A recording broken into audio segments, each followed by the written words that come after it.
Today we're going to be fixing the side mirror. As you can see, mine is broken and it's off the mirror. I unplugged it from this little connector. I don't think this is going to do anything, but we're going to take this whole thing off. So replacing the mirror is actually really simple. You just pull out this, you just pry this tweeter cover off, and it's connected with 3 clips right there. It goes into those 3 holes right there, and the mirror is connected to the body of the door with these 3 bolts right there. And just take those off and should be able to replace it from the outside, or pull it out from the outside. After removing these 3 10mm bolts, you should be able to just pull it out.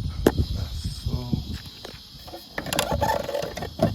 wiggle a little bit, and the connection for that one gives a little bit, so there's that connection. And just like that, plug in the new connector, push it back in the hole, and tighten these 3 10mm bolts up to the screw head, and put the tweeter cover back on, and then you're good to go.